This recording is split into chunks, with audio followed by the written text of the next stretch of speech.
Hey guys, it's coreross and welcome to this gameplay and overview of Finka. So Finka is one of the operators that is coming to Operation Chimera. They are both attackers and they both have what their devs are calling global abilities, which makes them potentially very powerful. Their abilities are pretty insane. So they're going to be able to affect either their own team entirely or the enemy team entirely. When it comes to Finka, she affects her own team. She actually has nanoprobes that are put into the teammates before the round starts. So that all she has to do is press a button and boom, everyone gets a shot of health, everyone gets reduced recoil, and here's an example of the recoil right here. That's Hibana shooting normally. This is her with the ability on. And you can see that reduction in recoil is pretty crazy. But also it can revive people from the down but not out state. It's just incredible. It does have downsides though, so we'll go over all of them, which potentially makes it less powerful, but still it's going to be hard to use them entirely that efficiently. Now these two operators are going to be available on a technical test server on the 19th, so that's Monday, very soon, and they'll be released on March 6th. That's the season pass holders. A week later after that for the non-season pass holders for 25k renowned each. So we're going to go through everything about Finka now, and right from the basics all the way up, and we just have gameplay all the time in this. So let's talk Finka. She is an attacker, and both operators this season are attackers. Now we have had an imbalance before. We had Ella that came out and made the defensive team one larger than the attacking team. This time it's two attackers. So it's going to be interesting to see how this plays out as well, but we won't see until it actually goes live on the technical test servers anyway. So let's start with the reduced recoil Finka gives. This is a great example of her coming in, and you can see there is no recoil. You can see the counter down where the abilities run out as well. It doesn't last particularly long, but still pretty insane. This is seen it from Zophia's side.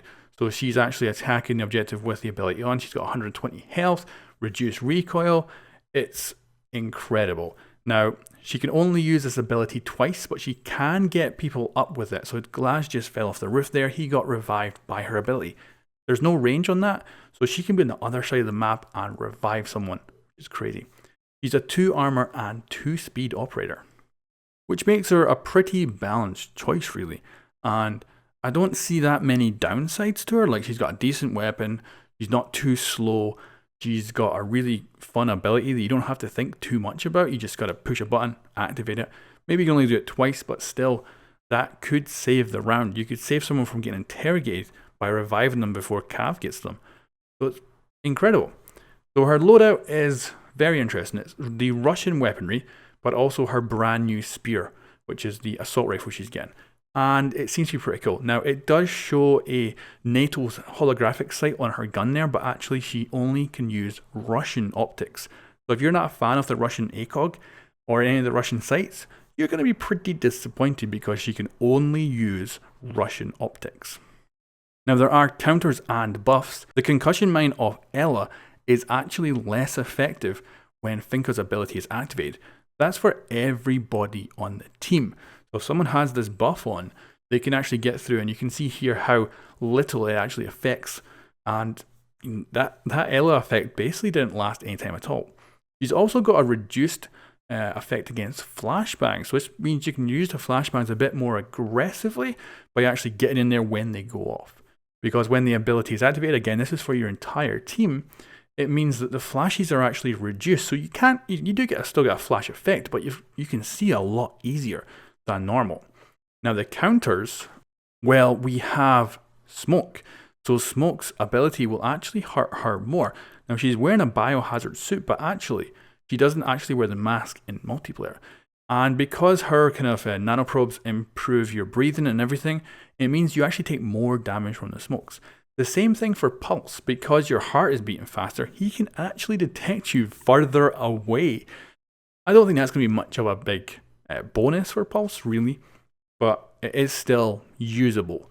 So there you can see the detection range has increased. Now also Lesion will immediately take off the effect. So the nanoprobes would actually just stop if you take a lesion. The same thing with the Echo Drone, interestingly. The Echo Drone effect will actually completely disable the nanoprobes. it'll just stop the effect entirely. So an Echo or a Legion, now Legion's very popular, so I can see him getting picked a lot in the next couple of weeks because obviously Finka's going to get picked a lot, Legion's going to be an absolutely great counter. Anyway, I'm going to leave you with a bunch of gameplay. Now we'll take a look at the Elite skin for Ashe and also the Season Pass skins for Finka and Lion. And after that, I'm just going to leave you with gameplay and only gameplay. So you can check it out, see what you think. Leave your comments, let me know what you think of this new operator. Finka, it just seems to be incredible and super looking forward to getting my hands on her very, very soon on the technical test server. The patch notes will also be out on Monday. I'll be covering that as well. Anyway, guys, thank you very much for watching, and I'll catch you next time. Remember, there's going to be a ton of gameplay after this. Thanks for watching. Bye-bye.